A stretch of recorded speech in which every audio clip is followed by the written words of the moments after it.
नमस्कार साथियों और प्यारे विद्यार्थियों, मैं होशियारमल अपने इस ऑनलाइन क्लास के अंदर आप सभी का तहे दिल से हार्दिक स्वागत और अभिनंदन करता हूं।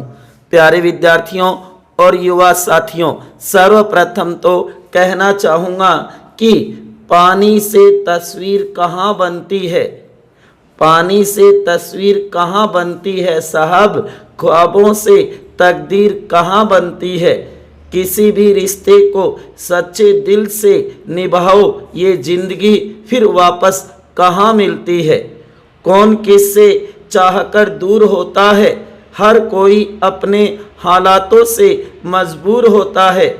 हम तो बस इतना जानते हैं, हर रिश्ता मोती और हर मेरा विद्यार्थी कोहिनूर होता है। तो प्यारे विद्यार्थियों, इस मोटिवेशन स्पीच के साथ ही मैं आज की क्लास प्रारंभ कर रहा हूं। प्यारे विद्यार्थियों, आज का हमारा टॉपिक रहेगा राजस्थान राज्य मानवाधिकार आयोग RSHRC, या फिर हम कह सकते हैं SHRC, state human rights commission, या हम कह सकते हैं Rajasthan state human rights commission, Rajasthan राज्य मानवाधिकार आयोग। हमने अपनी पिछली क्लास के अंदर विस्तार से चर्चा की थी राष्ट्रीय मानवाधिकार आयोग की। उसी तर्ज पर राज्यों के अंदर भी राज्य मानवाधिकार आयोग बना रखे हैं भारत देश में। तो आज हम बात करेंगे राजस्थान राज्य मानवाधिकार आयोग। बहुत ही महत्वपूर्ण टॉपिक है प्यारे विद्यार्थियों, जो मैं बार बार आपको कह रहा हूं कि ये गैर संवैधानिक असंवैधानिक संस्था या पद है ना, ये बहुत ही महत्वपूर्ण टॉपिक है। इसमें से बहुत बार कंपटीशन के अंदर क्वेश्चन पूछे जाते हैं, इसलिए इन्हें अच्छी तरीके से तैयार कर लेना। जब एग्जाम के अंदर इसमें से क्वेश्चन आएंगे उस समय देखना होशियार जी सर को जरूर याद करोगे, क्योंकि ये ऐसे टॉपिक हैं जो आपको एक जगह किसी गाइड या बुक के अंदर नहीं मिलेंगे, और इनके ऊपर वीडियो भी बहुत कम बना रखे हैं यूट्यूब पर। इसलिए इन टॉपिकों को अच्छी तरीके से तैयार कर लेना, क्योंकि बहुत से विद्यार्थी इन टॉपिकों को इग्नोर कर देते हैं, नहीं पढ़ते हैं, क्योंकि हो सकता है उनको रुचिकर नहीं लगते, हो सकता है ये बोरिंग करते होंगे, हो सकता है इनका मैटर नहीं मिलता होगा। इसलिए मैं मेरे प्यारे विद्यार्थियों को यही कहना चाहूँगा कि इन्हें अच्छी तरीके से अपनी नोटबुक में नोट कर लेना, बहुत ही महत्वपूर्ण है तैयार करना। तो इस वीडियो को अंत तक पूरा जरूर देखें, और अगर आपको अच्छा लगे तो इसे शेयर करना मत भूलना, और लाइक तो करना ही है साथियों। तो देखो, आज का टॉपिक राजस्थान राज्य मानवाधिकार आयोग, क्योंकि राज्य में मानव अधिकारों को प्रभावी बनाए रखने के लिए ये मानो कि राजस्थान राज्य मानव अधिकार आयोग का गठन किया गया था, जो कि मानव अधिकार संरक्षण अधिनियम 1993 की धारा 21(1), नोट करना इस बात को, 21(1) के तहत ये मानो कि मार्च 2000 में इसकी स्थापना हुई थी। तो ध्यान देना साथियों, कई बातें मैं मौखिक बोलता हूं, उसे भी नोट कर लिया करो, आगे बहुत काम आएगी। जो आप बड़े कंपटीशन दोगे तो हो सकता है पेपर में आ जाए, हो सकता है आपको इंटरव्यू साक्षात्कार में भी पूछा जा सकता है। तो देखो साथियों, चलो तो आज का टॉपिक शुरू करते हैं। राजस्थान ने दिनांक 18 जनवरी 1919 को एक अधिसूचना राजस्थान राज्य मानव अधिकार आयोग के गठन के संबंध में जारी की थी। तो बढ़िया क्वेश्चन बन सकता है, अधिसूचना कब जारी की? 18 जनवरी 1919। ध्यान देना, राज्य मानव अधिकार आयोग के गठन के संबंध में जो कि 1993 का जो अधिनियम था ना, उसके आधार पे और उसकी धारा 21(1), ध्यान देना, धारा 21(1) के तहत ये मानो ये अधिसूचना जारी की गई थी। एक अध्यक्ष और 4 सदस्यों की नियुक्ति कर, एक अध्यक्ष होगा और 4 सदस्य होंगे, उस समय की बात है। आयोग का गठन किया गया और मार्च 2000, very very very very most important question बनेगा साथियों, बहुत बार पूछा भी गया है कि राजस्थान राज्य मानव अधिकार आयोग का गठन कब हुआ।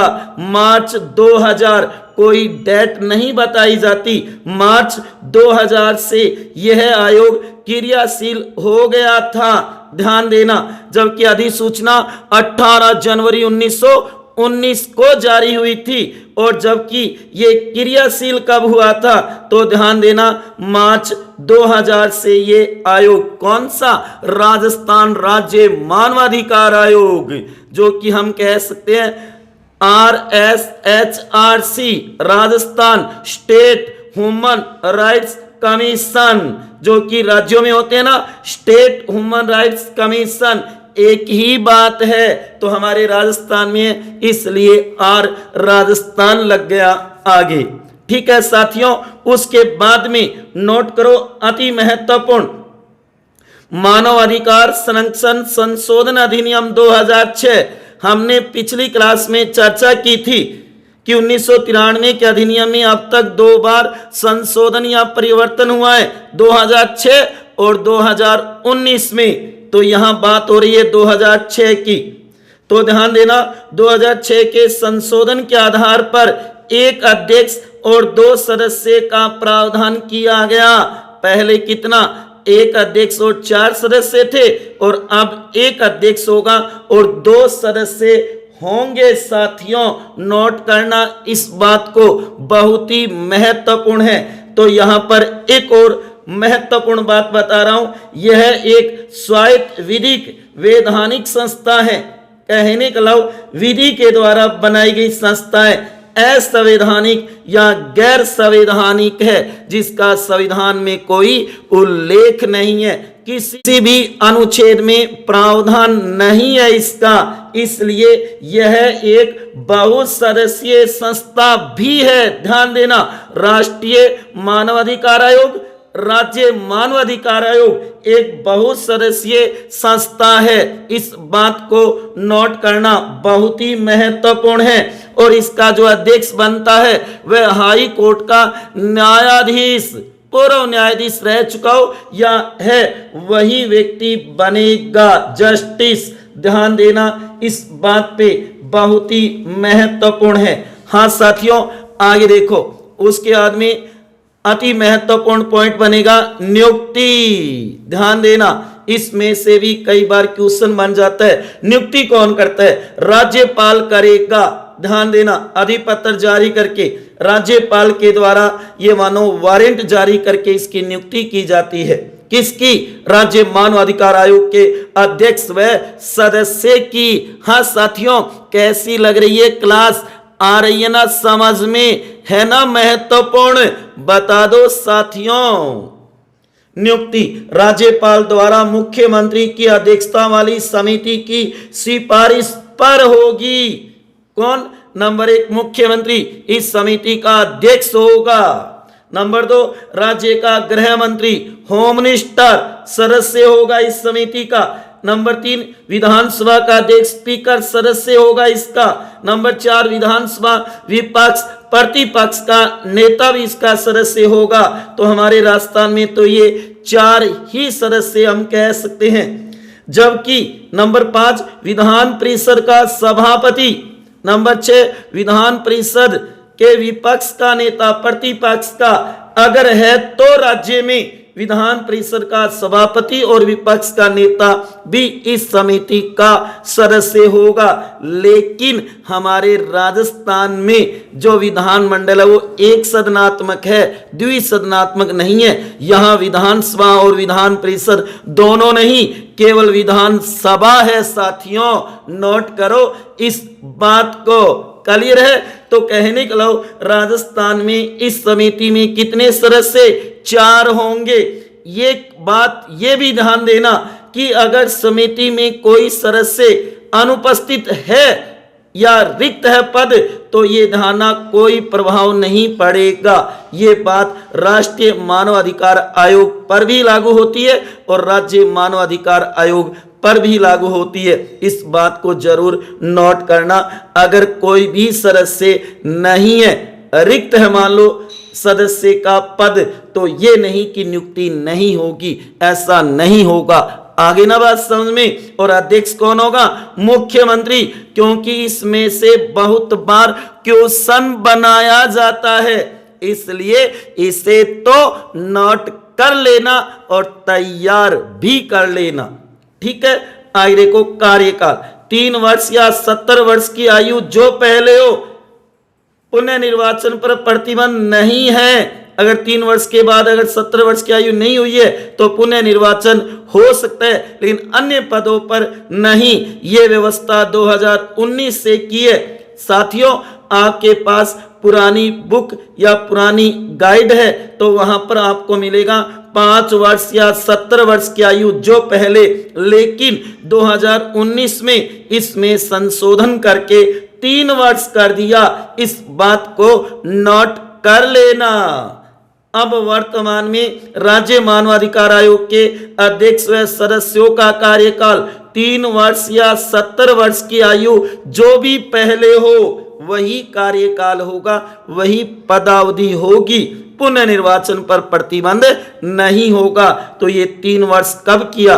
2019 से किया है। 2019 में जो संशोधन हुआ ना, हाँ साथियों, समझ में आ रहा है ना कि 1993 के अधिनियम में अब तक कितनी बार संशोधन? 2 बार। 2006 में हुआ एक बार और उसके बाद में 2019 में। तो कार्यकाल की जो व्यवस्था है कब की गई? 2019 में परिवर्तित की गई। ठीक है। आगे बात सुनिए। अब देखो हटाना, राष्ट्रपति हटाएगा, नियुक्ति देखो राज्यपाल, और हटाने का काम कौन कर रहा है? राष्ट्रपति। सुप्रीम कोर्ट सर्वोच्च न्यायालय के परामर्श या सलाह पर ध्यान देना, जो कि उसके ऊपर कदाचार साबित हो जाए या अक्षमता के कारण या दिवालियापन हो जाए, उन स्थितियों में ये मानो राष्ट्रपति उसे हटाएगा। लेकिन सुप्रीम कोर्ट के परामर्श पे तो यहाँ पे बहुत ही महत्वपूर्ण क्वेश्चन बन सकता है कि राजस्थान राज्य मानवाधिकार आयोग के अध्यक्ष को कौन हटाता है। हम सोचेंगे कि राज्य में राज्यपाल नियुक्ति करता है तो राज्यपाल हटाएगा, ना जी ना, राष्ट्रपति हटाएगा। नोट करो इस बात को। हाँ, नियुक्ति है ना वो राज्यपाल करेगा। ठीक है। आगे देखो साथियों, बहुत ही महत्वपूर्ण टॉपिक है, तैयार कर लेना साथियों, अति महत्वपूर्ण है। आगे देखो, त्याग पत्र, इस्तीफा जो कि राज्यपाल को देंगे, चाहे सदस्य हो चाहे अध्यक्ष हो, अपना त्याग पत्र किसको? राज्यपाल को संबोधित करेंगे। तो त्याग पत्र देंगे किसे? राज्यपाल को। लेगा कौन? राष्ट्रपति। ध्यान दो, जब उसे हटाएगा जबरदस्ती, अगर उसको हटाना होगा, ये मानो कि उसके ऊपर कदाचार साबित हो जाए या कार्य की अक्षमता साबित हो जाए, तो उस समय राष्ट्रपति हटाएगा। उसके बाद में वार्षिक रिपोर्ट या प्रतिवेदन तो ध्यान देना, राज्यपाल को देगा राज्य मानवाधिकार आयोग। राज्यपाल उसे विधानमंडल के समक्ष प्रस्तुत करेगा। विधानमंडल के दोनों सदन है तो दोनों सदनों के समक्ष, अगर एक सदन है तो एक सदन के समक्ष प्रस्तुत करेगा। तो ध्यान देना, राज्य मानवाधिकार आयोग अपनी वार्षिक रिपोर्ट या प्रतिवेदन किसको देता है? राज्यपाल को देता है। साथियों, नोट करो इस बात को। बहुत ही छोटा सा टॉपिक है लेकिन है बहुत ही महत्वपूर्ण। राजस्थान राज्य मानवाधिकार आयोग के अध्यक्ष अब तक बने हुए, जो कि पहला कांता भटनागर, सुश्री कांता भटनागर 2000 में प्रथम, 23 मार्च 2000 से 11 अगस्त 2000 तक रही थी Kanta Bhatnagar. Very very very most question बन सकता है, बहुत बार पूछा भी गया है कंपटीशनों में कि राजस्थान राज्य मानवाधिकार आयोग के प्रथम अध्यक्ष कौन थे? कांता भटनागर। नंबर 2 दूसरे बने एस सागिर अहमद, तीसरे एन के जैन, उसके बाद में HR कोड़ी कार्यवाहक बने कुछ समय के लिए। नंबर 4 प्रकाश टांटिया, उसके बाद में भी कार्यवाहक बने महेश चंद्र शर्मा कार्यवाहक, और अब हाल ही में बनाया गया नंबर 5। अब तक कितने 5 ही बने हैं। गोपाल कृष्ण व्यास 25 जनवरी 2021 से वर्तमान हाल ही में नियुक्ति हुई है, तो ये करंट के बतौर भी महत्वपूर्ण क्वेश्चन बन सकता है। राजस्थान राज्य मानवाधिकार आयोग के वर्तमान अध्यक्ष गोपाल कृष्ण व्यास जो आप देख रहे हो वर्तमान में यही है राजस्थान राज्य मानवाधिकार आयोग के अध्यक्ष, जिनकी हाल ही में नियुक्ति की गई राज्यपाल के द्वारा। और इसका एक सदस्य महेश चंद्र गोयल इसी के साथ नियुक्त किया गया, और एक है MC शर्मा। तो 2 सदस्य हैं महेश चंद्र गोयल और एक है MC शर्मा। हाँ साथियों, कितना समझ में आ रहा है आपके राजस्थान राज्य मानवाधिकार आयोग। ध्यान देना, मानवाधिकार क्या है, आपके दिमाग में बार बार ये क्वेश्चन आ भी रहा होगा, तो बता देता हूं। मानवाधिकार शब्द अधिनियम 1993 की धारा 2 घ में परिभाषित किया गया है। ये क्वेश्चन भी बन सकता है भविष्य में कभी कि मानवाधिकार शब्द की परिभाषा कहां पे है। तो ध्यान देना, 1993 का जो अधिनियम है ना, उसकी धारा 2 घ में है। ध्यान देना, घड़ी वाला ध्यान देना। और इसका उद्देश्य क्या है, राज्य मानवाधिकार आयोग के गठन का मुख्य उद्देश्य राज्य में मानव अधिकारों की रक्षा हेतु एक निगरानी संस्था के रूप में कार्य करना इसका प्रमुख उद्देश्य है। ये भी नोट कर लेना। उसके बाद में आगे देखो, जो कि राजस्थान राज्य मानवाधिकार आयोग का कार्यालय, आयोग का मुख्य कार्यालय सचिवालय जयपुर में है। साथियों नोट करो, अति महत्वपूर्ण है। अन्य किसी जिले में मत कर देना, जैसे कि अजमेर, जोधपुर, बीकानेर, कोटा। ना जी ना, कहां पे, जयपुर में है। उसके बाद में राजस्थान राज्य मानवाधिकार आयोग के वैसे ही कार्य व शक्तियां हैं जैसे राष्ट्रीय स्तर पर राष्ट्रीय मानवाधिकार आयोग के हैं। ध्यान देना, और यह आयोग निम्न मामलों में कार्रवाई नहीं करता है, यह ध्यान रखना। जो कि 1 वर्ष से पुरानी घटना हो तो यह कार्रवाई नहीं करेगा। नंबर 2, सेना से संबंधित कोई मामला हो तो कार्रवाई नहीं करेगा। नंबर 3, किसी मामले पर पहले ही कार्रवाई कर रखी हो, किसी अन्य, ये मानो कि अन्य आयोग या संस्था में उसकी जांच चल रही है, उसके पास है, तो ये कार्रवाई नहीं करेगा। नंबर 4, अगर ये मानो कि जांचकर्ता जानकारी स्पष्ट नहीं हो, उससे जो शिकायत करता है ना, वो अगर जानकारी स्पष्ट नहीं करता है तो भी ये मानो कार्रवाई नहीं होगी। कहने का मतलब है कि राष्ट्रीय स्तर पर जो राष्ट्रीय मानवाधिकार आयोग कार्य करता है, ये राज्य स्तर पर कार्य करता है, सेम वही कार्य है। साथियों यहाँ पे नोट करना इसकी शक्तियां और कार्य। नंबर 1, राज्य में मानवाधिकारों के उल्लंघन की शिकायतों की जांच करना इसका पहला काम है। नंबर 2, मानवाधिकारों पर जन जागरूकता को बढ़ाना, नंबर 2 काम है इसका। नंबर 3, मानवाधिकार पर शोध एवं अध्ययन को बढ़ावा देना भी इसी का काम है। तो ध्यान देने वाली बात यही है कि यह राज्य में मानव अधिकारों के उल्लंघन की शिकायतों की जांच करता है। अगर किसी भी मानव के अधिकारों का उल्लंघन हो जाता है तो ये वह मानव यहाँ पे शिकायत कर सकता है, तो ये उसकी जांच करेगा। ध्यान देना साथियों, एक सचिव होगा इसका, जो राज्य आयोग का मुख्य कार्यपालक अधिकारी भी होता है। 1993 के अधिनियम में एक प्रस्तावना, 8 अध्याय तथा लगभग 43 धाराएं हैं। इस बात को भी नोट करना, जो कि 21(1) के तहत तो हमने देखा राज्य मानव अधिकार आयोग का गठन या स्थापना की गई थी। उसके बाद में धारा 22 में इसके अध्यक्ष व सदस्यों की नियुक्ति है, नोट करना। धारा 23 में जो कि अध्यक्ष व सदस्यों को हटाने का प्रावधान है राष्ट्रपति द्वारा। उसके बाद में धारा 24 में इसका कार्यकाल, अध्यक्ष व सदस्यों का पदावधि बताइए।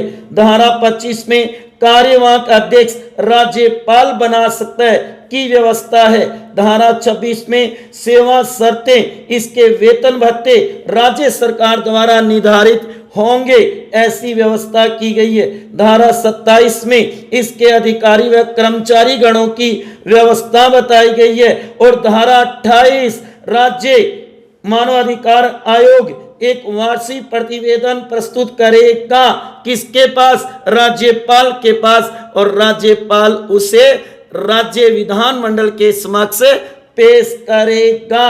और ध्यान देना, राज्य मानवाधिकार आयोग दोषी को दंड या सजा नहीं देगा, इसका ये अधिकार नहीं है, न आर्थिक सहायता देगा, ये सिर्फ सलाहकारी या सिफारिशी कार्य करता है। तभी हमारे राष्ट्रीय मानवाधिकार आयोग के पूर्व अध्यक्ष HL दत्तू, हड़ियाल लक्ष्मी नारायण दत्तू ने 2017 में कहा कि राष्ट्रीय मानवाधिकार आयोग NHRC और राज्य मानवाधिकार आयोग SHRC दोनों ही दंत विहीन बाघ है। कागजी शेर कहा था, क्योंकि ये न तो दंड दे सकती है और न आर्थिक सहायता, ये केवल एक सलाहकार या सिफारिशी कार्य ही करता है। ये भी ध्यान रखना, राज्य मानवाधिकार आयोग जो कि सूची 2 राज्य सूची तथा सूची 3 समवर्ती सूची में उल्लेखित प्रविष्टियों से संबंधित मामलों के बारे में ही मानवाधिकारों के उल्लंघन की जांच कर सकता है, लेकिन 1 वर्ष से कम समय हुआ है तो ही ये जांच करेगा, अन्यथा नहीं। कहने का मतलब 1 वर्ष से पुरानी घटना हो गई तो उसकी जांच नहीं करेगा। तो ये था राज्य मानवाधिकार आयोग, राजस्थान राज्य मानवाधिकार आयोग। प्यारे विद्यार्थियों, आपके अच्छी तरीके से समझ में आ गया होगा। इसे अपनी नोटबुक में नोट कर लेना, बहुत ही महत्वपूर्ण है। हमने पिछली क्लास के अंदर तो राष्ट्रीय मानवाधिकार आयोग देखा और इस क्लास के अंदर हमने राजस्थान राज्य मानवाधिकार आयोग के बारे में देखा है। तो ये अति महत्वपूर्ण टॉपिक है साथियों। तो मिलते हैं अगली क्लास में एक नए टॉपिक के साथ। तब तक खुश रहिए, हंसते रहिए, मुस्कुराते रहिए। अगर आपको ये वीडियो अच्छा लगा है, बहुत ही अच्छा लगा है, तो इसे ज्यादा से ज्यादा शेयर कर देना और लाइक करना तो मत भूलना। लाइक तो बनता है बॉस। तो ध्यान देना, सदा खुश रहो, सदा हंसते रहो। प्यारे विद्यार्थियों, मैं बार बार आपको कहता हूं कि ये समय बीत जाएगा। इस लॉकडाउन का फायदा उठाओ, घर में सुरक्षित रहो और ज्यादा से ज्यादा तैयारी करो। अपने जो भी सब्जेक्ट कमजोर है उन्हें स्ट्रॉन्ग बनाओ और अपनी तैयारी को मजबूती दो, तभी हम सफल होंगे अच्छी रैंक के साथ। चिंता फिकर मत करो, ये समय बीत जाएगा साथियों। तो इसी के साथ मैं आज की इस क्लास को समापन करता हूं। जय हिंद, जय भारत, वंदे मातरम।